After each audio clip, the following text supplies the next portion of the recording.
Kozhikode medical കോളേജിൽ അത്യാഹിത വിഭാഗത്തിൽ പുക ഉയരുന്നത് UPS മുറിയിൽ നിന്ന്. രോഗികളെ ഒഴിപ്പിച്ചു. ഷോർട്ട് സർക്യൂട്ട് മൂലമെന്ന നിഗമനം.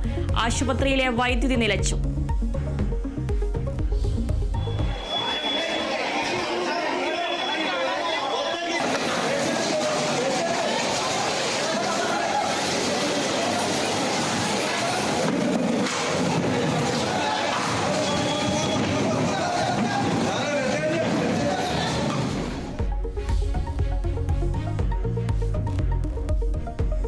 കൈക്കൂലി കേസിൽ അറസ്റ്റിലായ കൊച്ചി കോർപ്പറേഷനിലെ ഓവർസിയർ സ്വപ്നയ്ക്ക് സസ്പെൻഡ് ചെയ്ത കോർപ്പറേഷൻ മേയർ M. അനിൽകുമാർ.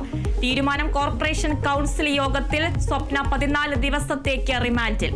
ഔദ്യോഗിക കാലയളവിൽ വരവിൽ കവിഞ്ഞ സ്വത്ത് സമ്പാദിച്ചോ എന്നന്വേഷിക്കാൻ വിജിലൻസ്.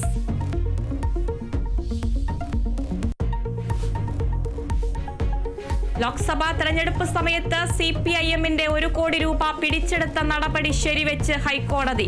നടപടിക്കെതിരെ CPIM നൽകിയ ഹർജി തള്ളി. ആദായ നികുതി വകുപ്പിന്റെ പരിശോധനയും നടപടിയും നിയമപരമാണെന്ന് കോടതി.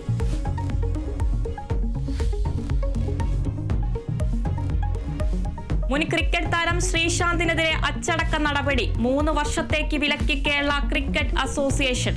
നടപടി സഞ്ജു സാംസണെ പിന്തുണച്ച് അസോസിയേഷനെതിരെ പരസ്യ പ്രസ്താവന നടത്തിയതിൽ.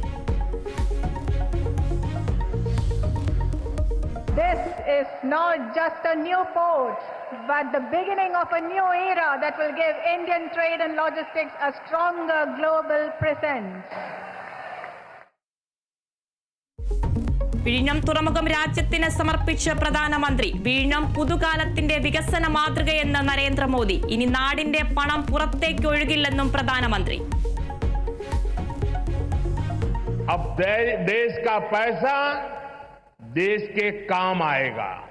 जो पैसा बाहर जाता था वो केरला और विलिंगम के लोगों के लिए नई इकोनॉमिक अपॉर्चुनिटी लेकर आएगा.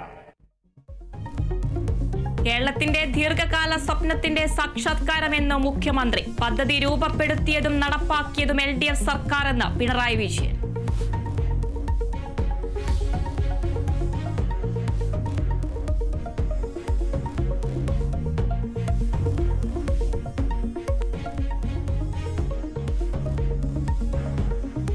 കാലം കാത്തുവെച്ച കർമ്മയോഗിയാണ് പിണറായി എന്ന VN വാസവൻ.